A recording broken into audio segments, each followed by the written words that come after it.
நாம் இன்றைக்கி பார்க்க போகிறது 6 வகையான எள்ளு ரெசிபிஸ் தான் பார்க்க போகிறோம்.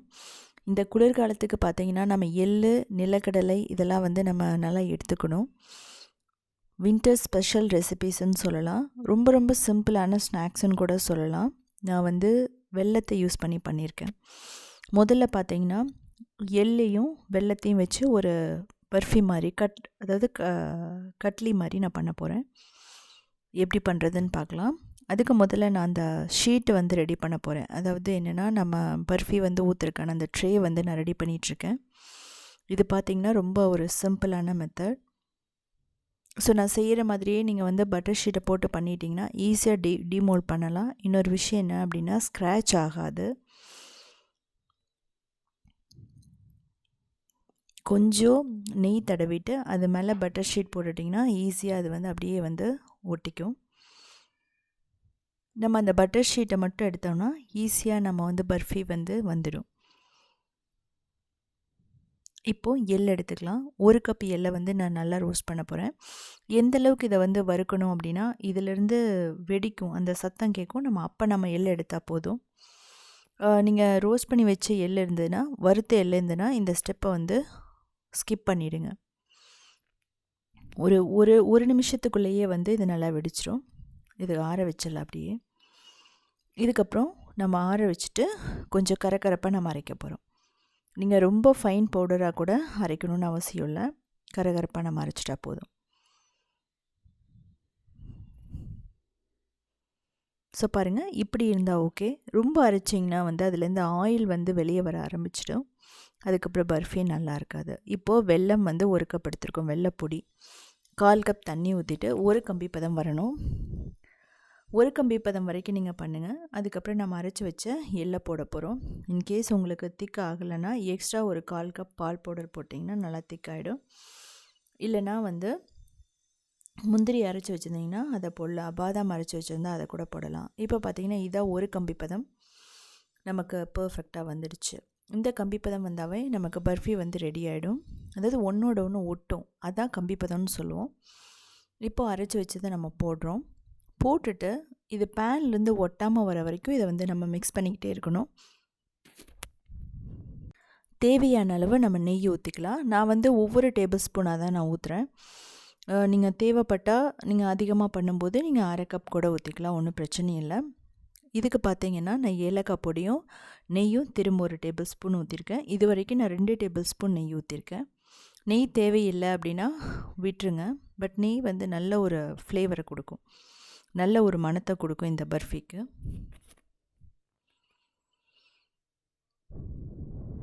இப்போ பாருங்கள், அந்த பேனில் ஒட்டாமல் நமக்கு வந்துட்டுருக்கு.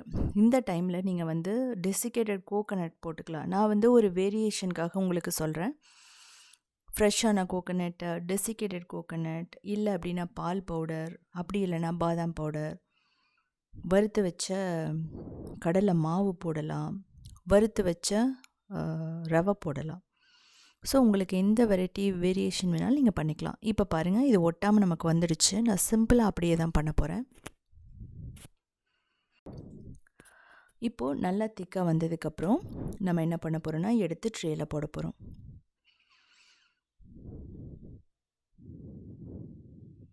நீங்கள் கையில் எடுத்து உருட்டி பார்த்தீங்கன்னா நமக்கு ஒட்டாமல் உருட்ட வரும். அதுதான் பதம்னு சொல்லுவோம்.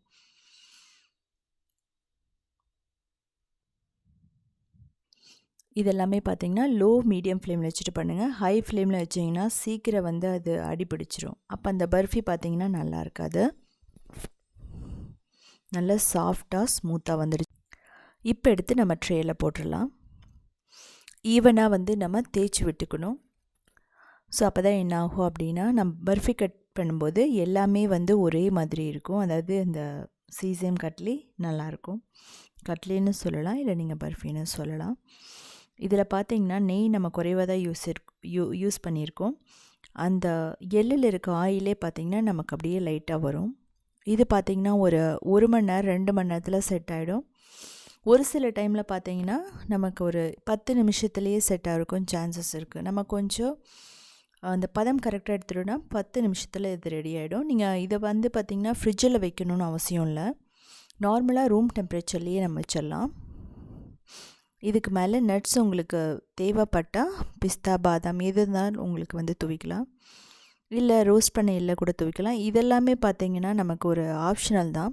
நம்ம வந்து குழந்தைகளுக்கு வந்து சாக்லேட்டாகவே கொடுக்கறதுக்கு பதிலாக இது மாதிரியும் நம்ம பண்ணி கொடுக்கலாம். நான் பார்த்திங்கன்னா எக்ஸ்ட்ரா மேலே கொஞ்சம் பாதாமை வந்து அப்படியே தூவி விடுறேன்.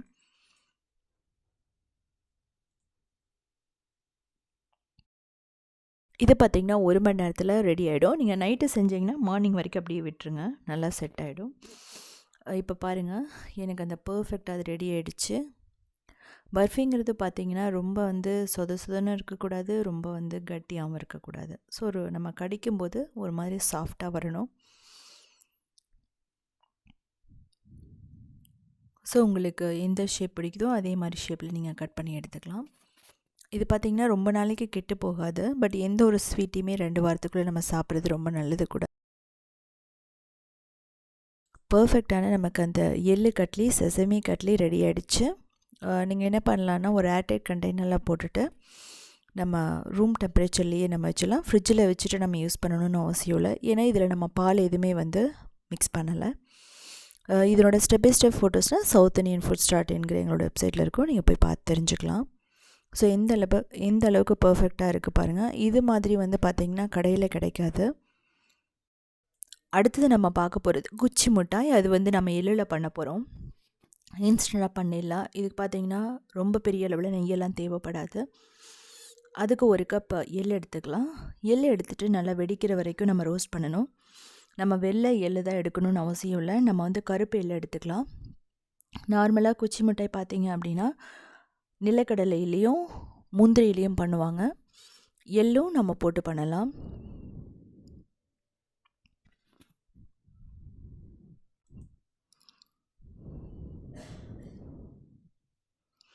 ஸோ இது பார்த்திங்கன்னா படப்படன்னு வெடிக்கும். அப்போ நம்ம ஆஃப் பண்ணிடலாம்.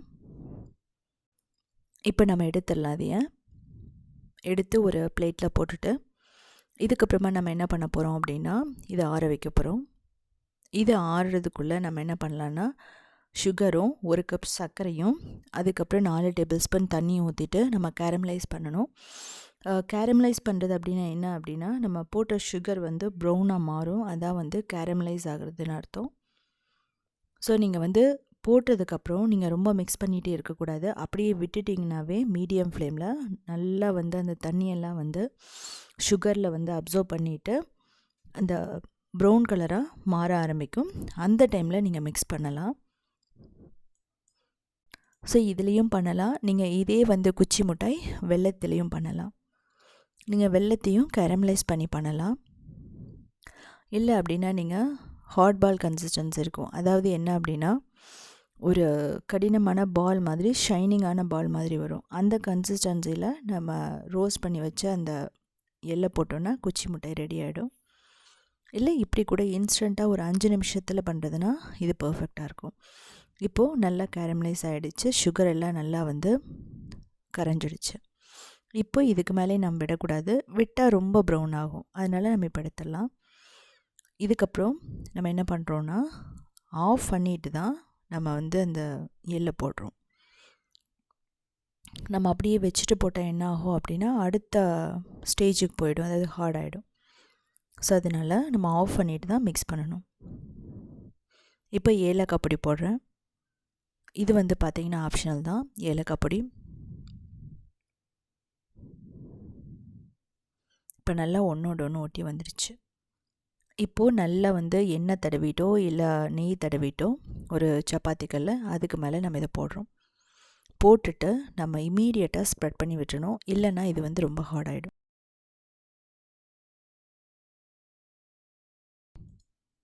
ஸோ கொஞ்சம் நெய் தடவிட்டு நீங்கள் என்ன பண்ணுங்கன்னா, சப்பாத்தி ரோலரை வச்சு நீங்கள் தேய்க்கலாம். இல்லை அப்படின்னா ஒரு நான்ஸ்டிக் ஷீட்டில் மேலே வந்து என்ன பண்ணுங்கன்னா நெய் தடவிட்டு அது மேலேயும் தேய்க்கலாம். இல்லை அப்படின்னா வாழை இலையில் நெய் தடவிட்டு அது மேலே தேய்ச்சிங்கனாலும் நீட்டாக பர்ஃபெக்டாக வந்துடும், ஒன்றோட ஒன்று ஓட்டாமல். இது பார்த்திங்கன்னா நம்ம ரோல் பண்ண உடனே என்ன பண்ணணும் அப்படின்னா, இமீடியட்டாக கட் பண்ணிடணும். இல்லைன்னா என்ன ஆகும் அப்படின்னா ஒரு மாதிரி உடைய ஆரம்பிக்கும். அதாவது நம்ம செட் ஆனதுக்கப்புறம் கட் பண்ணும்போது நம்ம கரெக்டான ஷேப்பில் பண்ண முடியாது. இது வந்து பார்த்திங்கன்னா குளிர்காலத்துக்கு இந்த சுகரும் இந்த எள்ளும் சேர்த்து நல்ல ஒரு எனர்ஜியை கொடுக்கும், நல்ல ஒரு ஹீட்டையும் கொடுக்கும் உடம்புக்கு. இதுவுமே பார்த்திங்கன்னா நம்ம 1 மாதம் வரைக்குமே நமக்கு கெட்டு போகாது. 1 மாதம் 2 மாதம் வரைக்குமே அப்படியே இருக்கும். ஏன் அப்படின்னா இதில் பால் சேர்க்கல, நெய் அதிகமாக சேர்க்கல. அதனால் நம்ம இதை வந்து ஒரு ஏர்டைட் கண்டெய்னரில் போட்டு வச்சுக்கலாம். ஃப்ரிட்ஜில் வைக்கணும்னு அவசியம் இல்லை.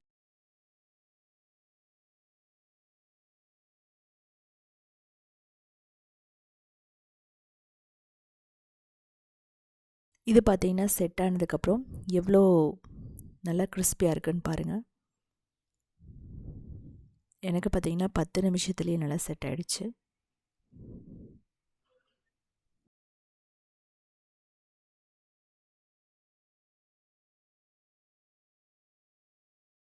இதில் பார்த்திங்கன்னா எல்லா நட்ஸையுமே மிக்ஸ் பண்ணி கூட நம்ம போடலாம். நீங்கள் ரோஸ் பர்ஃபி தேவைப்பட்டதுன்னா நம்ம ட்ரை பண்ண பன்னீர் ரோஸை வந்து இது மேலே தூவி விட்டுட்டோம் அப்படின்னா ரொம்ப சூப்பரான கொச்சி மிட்டாய் ரெடி ஆகிடும். நம்ம எள்ளு வந்து மிக்ஸ் பண்ணுற டைமில் நீங்கள் மில்க் பவுடரை வந்து போட்டிங்க அப்படின்னா அது வந்து ஒரு நல்ல வெரைட்டியாக இருக்கும். அதே மாதிரி கொக்கோ பவுடர் போட்டிங்கனாலும் டேஸ்ட் வந்து சாக்லேட் மாதிரியே தான் இருக்கும், கேரமலைஸ்டு சாக்லேட் மாதிரியே தான் இருக்கும். இதுக்கு முந்திரியும் ரொம்ப பர்ஃபெக்டாக இருக்கும். ஸோ இதே மாதிரி நீங்கள் குச்சி மிட்டாய் மட்டும் கிடையாமல் நீங்கள் வந்து உருண்டையாகவும் பிடிக்கலாம், இல்லை சிக்கி மாதிரியும் பண்ணலாம், இல்லை பர்ஃபி மாதிரியும் பண்ணலாம். ஸோ இதுவும் செஞ்சு பார்த்துட்டு கமெண்ட் பண்ணுங்கள்.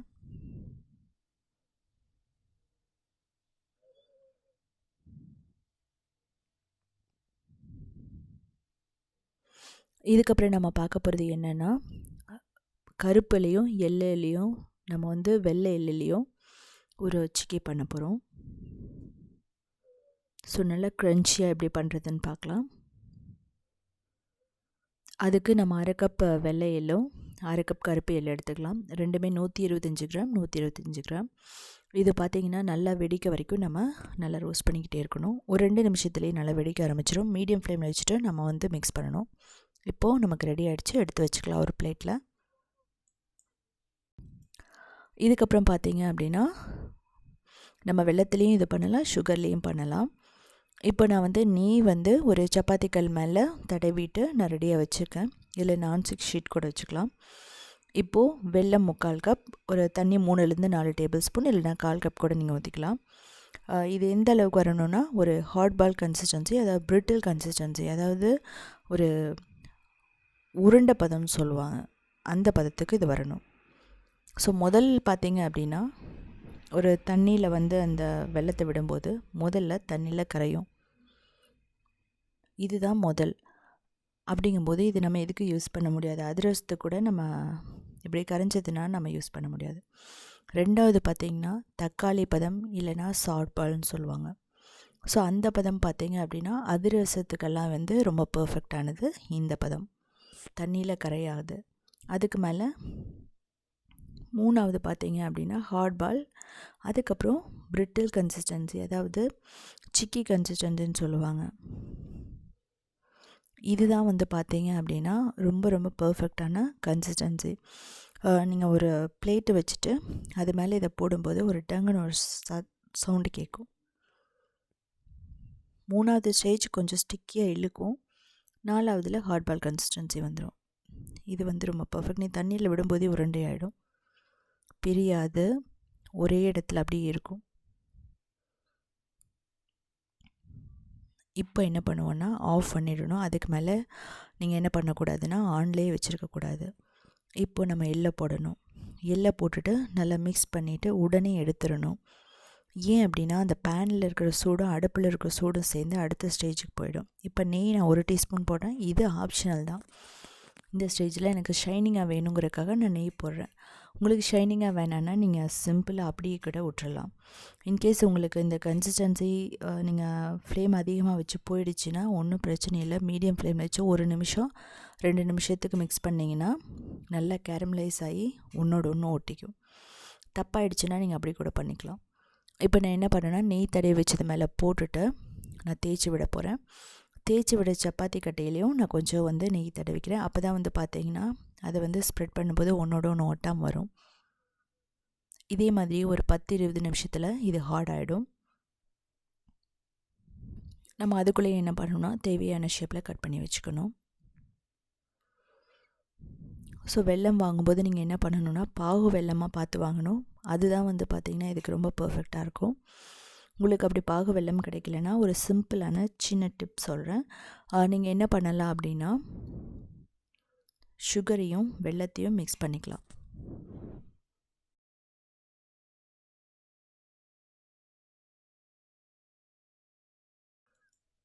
ஸோ ரெண்டையுமே நீங்கள் மிக்ஸ் பண்ணிட்டீங்கன்னா நம்ம வெல்லம் பாகுபதம் இல்லாட்டி கூட நீங்கள் 1 கப்பு வெல்லம் அப்படின்னா அதுக்கு வந்து 3/4 கப் நீங்கள் வெல்லம் எடுத்துகிட்டு 1/4 கப் சுகர் போட்டிங்கன்னா பர்ஃபெக்டான கன்சிஸ்டன்சி வந்துடும். வெல்லம் பார்த்து வாங்கணும், வெல்லம் அது மாதிரி கிடைக்கல அப்படிங்கும்போது நீங்கள் அப்படி கூட பண்ணிக்கலாம். இது வந்து ஒரு 10-15 நிமிஷம் நாம் அப்படியே விட்டுருவேன். அதுக்கப்புறம் கட் பண்ணோன்னா நமக்கு ரொம்ப பர்ஃபெக்டான எள்ளு மிட்டாய் நமக்கு ரெடி ஆகிடும். இதுவுமே பார்த்தீங்கன்னா 1 மாதம் வரைக்குமே வச்சுட்டு யூஸ் பண்ணலாம். எள்ளு உடம்புக்கு ஹீட்டை கொடுக்கறதுனால தான் நம்ம வந்து குளிர்காலத்தில் வின்டரில் நம்ம சாப்பிட்றோம்.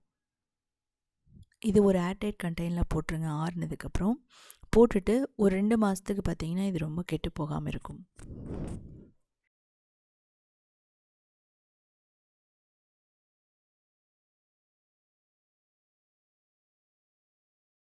நீங்கள் இதே மெத்தடில் 2 இலையை வறுத்ததுக்கப்புறம் அரைச்சிட்டும் நீங்கள் வந்து வெல்லத்தில் மிக்ஸ் பண்ணிவிட்டு பண்ணிங்கன்னா அதுவும் வந்து பார்த்திங்கன்னா ரொம்ப நல்லாயிருக்கும். இந்த வெல்லத்தடையும் நீங்கள் நிலக்கடலையும் சேர்த்துக்கலாம்.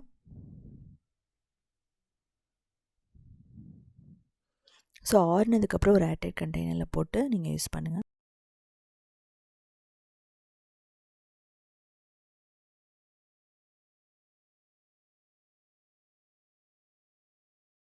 இது எப்படி இருக்குன்னு பார்க்கலாம். கிறிஸ்பியாக, ஸோ ரொம்ப கிறிஸ்பியாக இருக்குது. சொதனோ ஸ்டிக்கியாகவும் இல்லை. இதுக்கப்புறம் எள்ளு உருண்டை எப்படி பண்ணுறதுன்னு பார்க்கலாம். எள்ளு 1 கப், வெல்லம் 1 கப், நெய் அவ்வளோதான் இதுக்கு தேவைப்படும். வெள்ளை எள்ளு நான் எடுத்துருக்கேன், நீங்கள் கருப்பு எள்ளு கூட எடுத்துக்கலாம். அதே மாதிரி பாகு வெல்லம் எடுத்துக்கலாம். நெய் பார்த்திங்கன்னா 1 டேபிள் ஸ்பூன்லேருந்து 2 டேபிள் ஸ்பூன் தான் நமக்கு தேவைப்படும். முதல்ல இது எப்போ போல் நம்ம ரோஸ்ட் பண்ணுறோம், இது வெடிக்கிற அளவுக்கு நம்ம ரோஸ்ட் பண்ணணும். ஸோ இதுக்கப்புறம் பார்த்திங்கன்னா நம்ம இதில் வந்து வெல்லம் தான் நான் போட்டிருக்கேன். இது எடுத்து வச்சது உடனே நம்ம வெல்லம் வந்து காய்ச்ச ஆரம்பிச்சிடலாம். இப்போ வறுத்தாச்சு. வெல்லத்துக்கு முதல்ல பேனை சூடு பண்ணிவிட்டு வெல்லம் போட்டு தண்ணி ஊற்றணும். ஒரு 1/4 கப் தண்ணி ஊற்றிக்கலாம். நீங்கள் எப்பவுமே தண்ணி ஊற்றிட்டு கூட நீங்கள் வெல்லம் போடலாம். அதுக்கப்புறம் நீங்கள் வந்து நல்லா காய்ச்சணும். வெல்லத்தை துருவி கூட போட்டிங்கன்னா ஈஸியாக ரெடி ஆகிடும். இது மாதிரி கட்டியாக இல்லாமல் துருவி போட்டால் ரொம்ப ஈஸியாக சீக்கிரமாக ரெடி ஆகிடும். நான் இதில் என்ன பண்ண போகிறேன்னா இந்த வெல்லத்தை நான் வடிக்க போகிறேன். ஏன்னா அதில் ஏதாவது தூசி இருந்ததுன்னா இதை வடிக்கணும். அதனால் எப்போவுமே நீங்கள் வெல்லத்தை வடிச்சுக்கிறது நல்லது. இதுக்கப்புறம் ஒரு எவ்வளோ நேரம் கொதிக்க வைக்கணும்னா இது ஒரு ஹாட் பால் மாதிரி வரணும். அதாவது ஒரு கடினமான உருண்டை பதம் வரணும். அந்த பதம் அளவுக்கு நம்ம வெல்லத்தை வந்து நம்ம காய்ச்ச போகிறோம். அதுவும் பார்த்திங்கன்னா லோ மீடியம் ஃப்ளேமில் தான் வைக்க போகிறோம். ரொம்ப ஹை ஃப்ளேமில் வச்சோம் அப்படின்னா சீக்கிரமாக பதம் வந்துடும், அப்புறம் நல்லா இருக்காது. அதுக்கப்புறம் உடஞ்சி போயிடும். இப்போ பாருங்கள், அந்த பால் மாதிரி நமக்கு வருது. நம்ம ஆஃப் பண்ணிவிடணும் இப்படி வரும்போதே.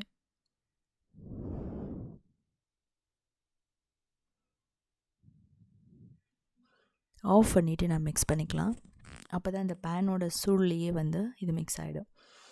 இதுக்கப்புறம் நம்ம ஒரு நிமிஷம் மட்டும் நம்ம ஆற வச்சுட்டு நெய் தடவிட்டோ இல்லை வந்து அரிசி மாவு தடவிட்டோ நம்ம வந்து சின்ன சின்ன உருண்டைகளை பிடிச்சிடலாம். இப்படி உங்களுக்கு வரலை, பதம் போயிடுச்சுன்னா நான் சொன்ன மாதிரி ஒரு 2 நிமிஷம் மீடியம் ஃப்ளேமில் வைங்க, ரொம்ப பர்ஃபெக்டாக ரெடி ஆகிடும். ஸோ இதெல்லாம் பார்த்திங்கன்னா கொஞ்சம் சூடாக இருக்கும்போதே நம்ம வந்து பிடிச்சிடணும்.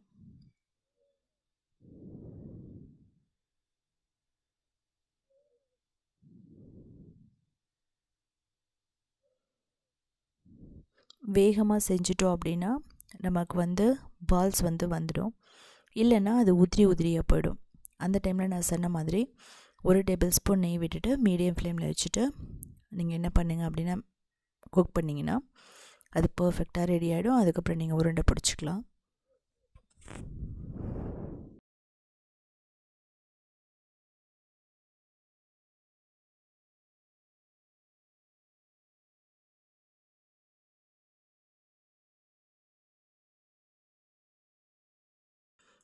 இதுக்கப்புறம் பார்த்தீங்க அப்படின்னா நமக்கு வந்து ரொம்ப ரொம்ப சிம்பிளான ஒரு ரெசிபி தான் பார்க்க போகிறோம். அது வந்து கொங்கு நாடு கிராமத்தில் பண்ணுற எள்ளு உருண்டை. இதுக்கு 1 கப்பு நம்ம எள் எடுத்துகிட்டு 2 மிக்ஸ் பண்ண எள் எடுத்துருக்குறோம். அதுக்கப்புறம் என்ன பண்ணலாம் அப்படின்னா, நல்லா வெடிக்கிற வரைக்கும் நம்ம ரோஸ்ட் பண்ணிவிட்டு ஒரு பிளேட்டில் போட்டுக்கலாம். வெல்லம் 3/4 கப் எடுத்துருக்கிறேன். அதுக்கப்புறம் தண்ணி ஒரு 3 டேபிள் ஸ்பூன் ஊற்றிட்டு நல்லா வந்து இதை வந்து என்ன பண்ணணும் அப்படின்னா மிக்ஸ் பண்ணணும். இதுக்கப்புறம் ட்ரை ஜிஞ்சர் பவுடரும் ஏலக்காய் பொடியும் நான் போட்டிருக்கேன். ஸோ பாருங்கள், இந்த ஸ்டேஜில் நம்ம எள்ளு போடுறோம். எள்ளு போட்டு இதிலே மிக்ஸ் பண்ணுறோம். இதுக்கப்புறம் நெய் போட்டுட்டு அதையும் மிக்ஸ் பண்ணுறோம். இதுக்கப்புறமா நம்ம ஆற வச்சுட்டு நம்ம மிக்சியில் போட்டு அரைச்சிக்கலாம். இவ்வளோ ப்ரொசீஜர் உங்களுக்கு தேவையில்லைன்னா நீங்கள் என்ன பண்ணலாம் அப்படின்னா, டைரெக்டாகவே எள்ளை வறுத்துட்டு வெல்லத்தையும் போட்டு பண்ணலாம். பட் இது எள்ளு வெல்லத்தில் வந்து வேகும்போது டேஸ்ட் வந்து பார்த்திங்கன்னா வேறு மாதிரி இருக்கும், ஒரு யூனிக்காக இருக்கும். இப்போது நெய் வந்து ஊற்றிட்டு நம்ம உருண்டைகளை பிடிச்சிக்கலாம். இது பார்த்திங்கன்னா ஒரு மாதிரி சிம்பிள் மெத்தட். எந்த ஒரு கன்சிஸ்டன்சி அப்படிங்கிறது தேவையில்லை. அந்த வெல்லம் மட்டும் அந்த உடைக்கிற பதம் வந்தோடனே இதை போட்டு அதோடு சேர்த்து குக் ஆகிட்டு அதுக்கப்புறம் நம்ம லட்டு பிடிப்போம், அவ்வளோதான். இது வந்து பார்த்திங்கன்னா அந்தளவுக்கு ஒரு சத்தான ஒரு ரெசிபின்னு சொல்லலாம். சாஃப்டாக இருக்கும். இதுக்கப்புறம் நம்ம பார்க்க போகிறது எள்ளையும் நம்ம பன்னீர் ரோசி வச்சு பண்ண போகிறோம். ஒரு சிம்பிளான ஒரு சிக்கி. இது வந்து பார்த்திங்கன்னா நான் சுகரில் பண்ண போகிறேன். அதுக்கு 1 கப்பு வெள்ளை எள் எடுத்துகிட்டு எப்பவும் போலயே நம்ம நல்லா வறுக்கணும். நான் போட்டிருக்க எல்லா ரெசிபீஸுமே பிகினர்ஸ்க்கு வந்து பார்த்திங்கன்னா ரொம்ப ரொம்ப சிம்பிளானது. இப்போது பாதாம், பிஸ்தா இதெல்லாம் போட்டு நான் ரோஸ்ட் பண்ண போகிறேன். அதுக்கப்புறம் நான் ஏற்கனவே பன்னீர் ரோஸை ட்ரை பண்ணி வச்சுருக்கேன். அது ஒரு 2 டேபிள் ஸ்பூன். இப்போ ஒரு பிளேட்டில் எடுத்து வச்சுக்கலாம்.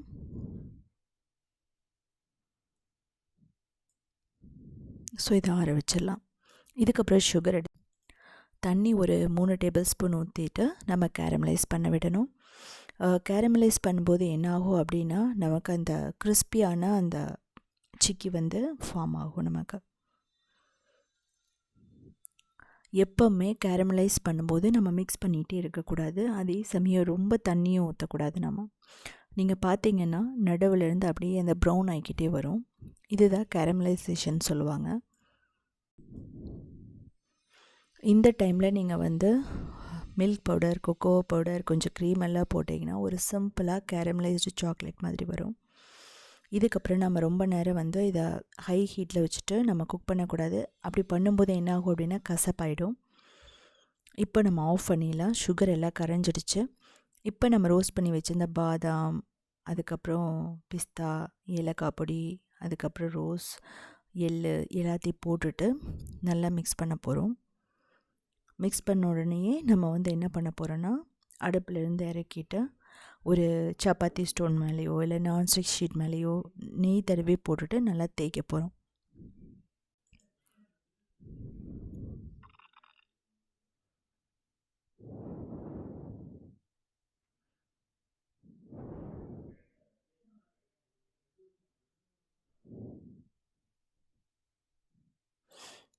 இப்போ சப்பாத்தி ஸ்டோன் மேலே போட்டுட்டு ஈவனாக ஸ்ப்ரெட் பண்ணிடலாம்.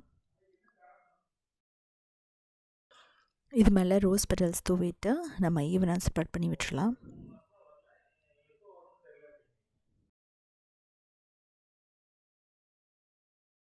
இது செட் ஆகிறதுக்கு பார்த்திங்கன்னா டைம் ஒரு 20 நிமிஷத்துலேருந்து 1 மணி நேரம் ஆகும். நம்ம அதுக்கு முன்னாடியே செட் ஆகிறதுக்கு முன்னாடியே நமக்கு தேவையான ஷேப்பில் கட் பண்ணிடலாம்.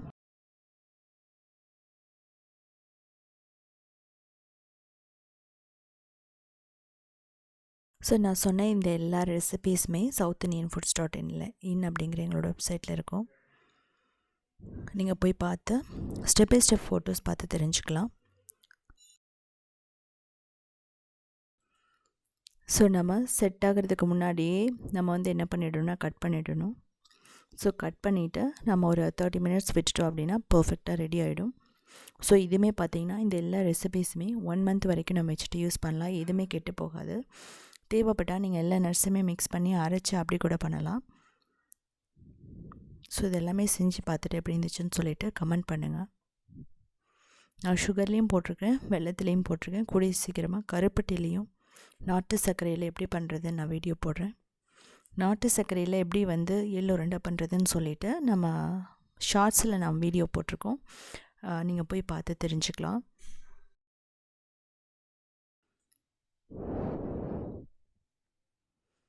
ஸோ நம்ம வெயில் காலத்தில் பார்த்திங்கன்னா ரொம்ப இது எடுத்துக்க வேணாம்.